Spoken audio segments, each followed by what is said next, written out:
Iran से update दे रहे थे। जनाब आगे बढ़ते हैं, पहले तो स्पोर्ट्स की बात कर ली, एक और मैदान है और वो है सियासत का मैदान। सियासी मंजरनामा आपको जरा थोड़ा बता देते कि वहां पे चल क्या रहा है। वफाकी हुकूमत अपनी दो इत्तेहादियों के दरमियान फंसी हुई है। अब MQM बल्दियाती इख्तियारात के लिए आईनी तरमीम चाहती है, लेकिन दूसरी इत्तेहादी जो कि मेन इत्तेहादी है पीपल्स पार्टी, वो जनाब इस तरमीम के दरमियान में एक रुकावट सी बनी हुई है। MQM वक्त ने वज़ीर आज़म से मुलाकात के बाद एक कमेटी भी तश्कील दी है। अब हुकूमत की जानिब से कमेटी का इंतज़ार है। ये मुश्तरका कमेटी आईनी तरमीम के लिए इत्तफाक राय पैदा करेगी और MQM के अरकान कौमी असम्बली और सेनेटर्स का इजलास हुआ, जिसमें इस बात पर गौर किया गया कि हुकूमत से मुतालबात मनवाने के लिए कौमी असम्बली में एहतजाज किया जाना चाहिए। अच्छा, डॉक्टर खालिद मकबूल सिद्दीकी ने कहा कि वज़ीर आज़म से मुलाकात में बल्दियाती इख्तियारात के लिए आईनी तरमीम और लापता कारकुनों की बाजियाबी का मामला उठाया। शहरी सिंध के जो तरक्याती पैकेज है उससे मुताल्लिक भी वज़ीर आज़म के तमाम तर मामलात वज़ीर आज़म के सामने रखे। डॉक्टर फारूक सत्तार कहते हैं शहरी सिंध की नुमाइंदगी गवर्नर हाउस में बरकरार रहनी चाहिए। पिछले दिनों तो मैं देख रही थी उनका बयान ये भी था कि हम हुकूमत से, अब आई डोंट नो ये कितना सच है, झूठ के अलहदा भी हो सकते हैं। बात कर लेते हैं कि अब ऐसे में जो गवर्नमेंट है वो क्या सोच रही है। तो हमारे साथ मुस्लिम लीग नून से सेनेटर अफनानुल्लाह साहब मौजूद हैं। बहुत शुक्रिया अफनानुल्लाह साहब बात करने के लिए। पहले तो मुझे बताइएगा, MQM को बड़ा दरीना मुतालबा रहा है, 26वीं तरमीम हो, 27वीं तरमीम हो, एक नई तरमीम में भी कह रहे हैं कि जी जो बल्दियाती निज़ाम है उसे मजबूत होना चाहिए, सबसे बड़ा उनका मुतालबा है। और कहते हैं जी कि हमने इस हवाले से काफ़ी बातें भी हमें सुनाई गई हैं। ये बताइएगा, वादे वईद हो गए, बातचीत भी हो गई है, अमली तौर पे क्या स्टेप अप होने जा रहा है?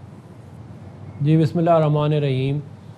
देखें, ये खाली MQM का मुतालबा नहीं है, ये और भी पॉलिटिकल पार्टीज़ का मुतालबा है। मुस्लिम लीग नून का भी इस बारे में यही ख्याल है कि इसके निज़ाम जो है, इसके अंदर तब्दीली की जो है वो गुंजाइश मौजूद है। उसकी वजह ये है कि बल्दियाती इदारे अफेक्टिवली काम नहीं कर पा रहे। एक हुकूमत आती है, वो उनका कानून चेंज कर देती है। एक हुकूमत आती, मिसाल के तौर पे मुस्लिम लीग नून की हुकूमत थी, हमने 2015 में इलेक्शन करवाए।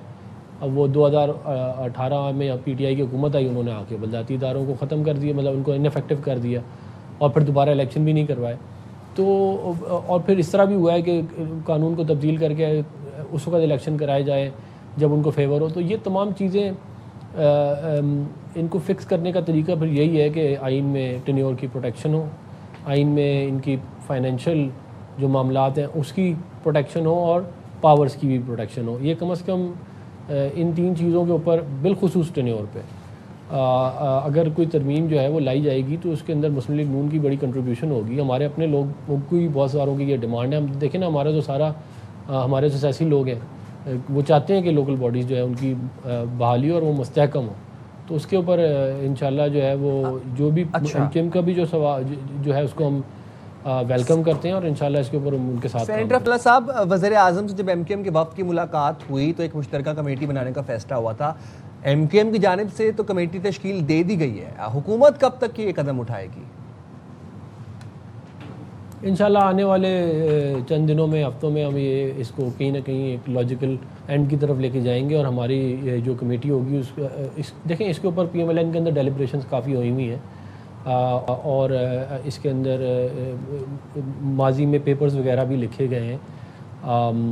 एहसन इकबाल साहब ने इसके ऊपर काफ़ी काम किया है, तो और भी लोगों ने किया है। तो ये इसको इंशाल्लाह जो हमारे अपने मुस्लिम लीग नून के जो थिंक टैंक्स हैं उसके ऊपर हम इसकी डिस्कशन चलती रही, आगे भी मज़ीद चलेगी और इंशाल्लाह हम उसको फिर अलाइन करेंगे MQM के जो मामलात हैं उनके साथ। और हमारी ज़रूर ये ख्वाहिश है कि इस मुल्क के अंदर एक ऐसा मुस्तहकम बल्दियाती निज़ाम लाया जाए जिससे आवाम के मसाइल हल हों और वो उसको कोई ख़त्म ना कर सके। Let's talk about the elephant in the room, and ये एक मुहावरा है।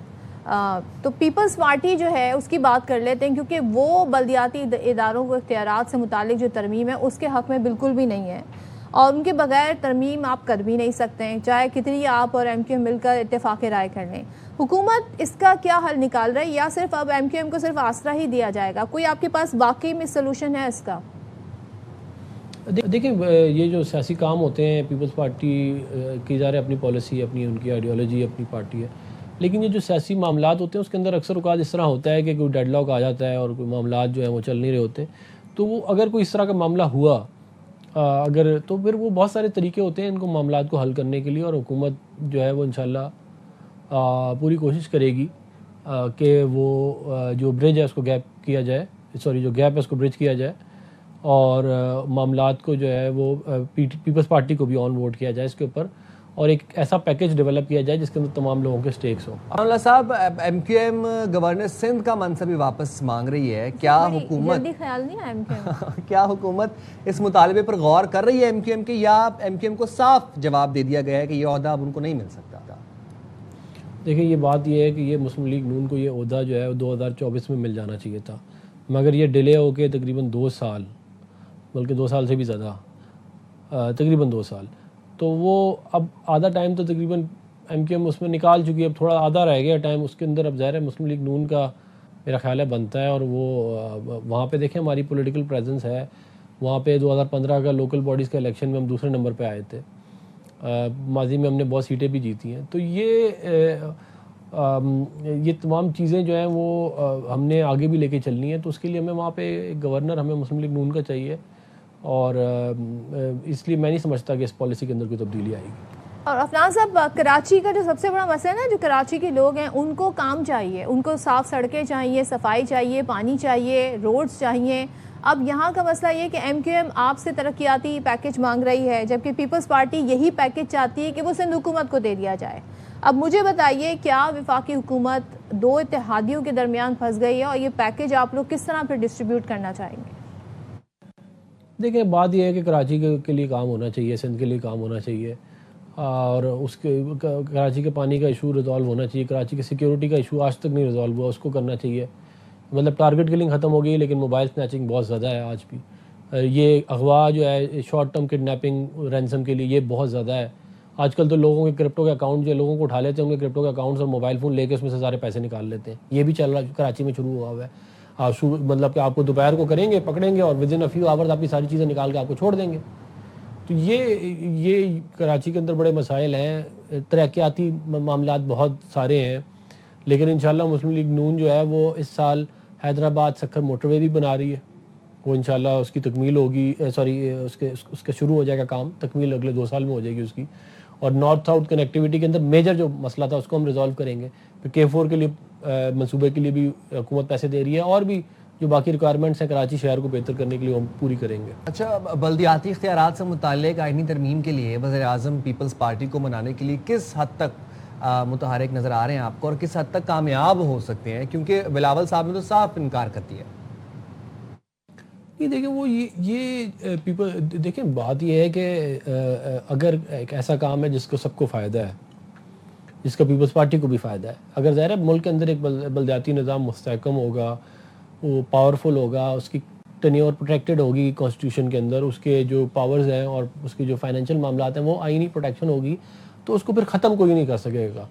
ये एक अहम पॉइंट है और इसके अंदर मेरा ये ख्याल है कि पीपल्स पार्टी के जो हमारे भाई हैं उन लोगों को इसको ज़रूर रिव्यू करना चाहिए।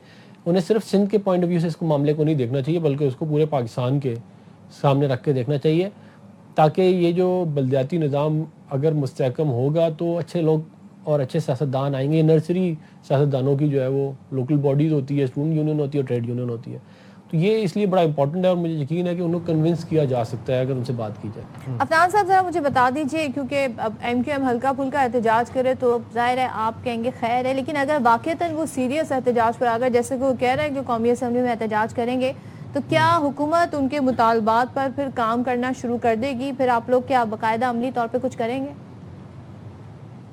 देखिए इंशाल्लाह मामलात में नहीं ख्याल उधर तक जाएंगे कि वो एहतजाज करें। मेरा ख्याल है कि मामलात एमिकेबली पहले ही रिज़ॉल्व हो जाएंगे और हमारे जो MQM के भाई हैं और बहनें उनको हम अपने साथ लेके चलेंगे और इंशाल्लाह ये लोकल बॉडीज़ वाला जो मामला है ये एक जेन्युइन एक इशू है इस मुल्क का, हम उसको रिज़ॉल्व कराना चाहते हैं और इसमें इंशाल्लाह हम इसको रिज़ॉल्व मुस्लिम लीग नून करवाएगी। ठीक है, बहुत शुक्रिया सेनेटर अफनान अल्लाह साहब, आपने प्रोग्राम के लिए वक्त निकाला।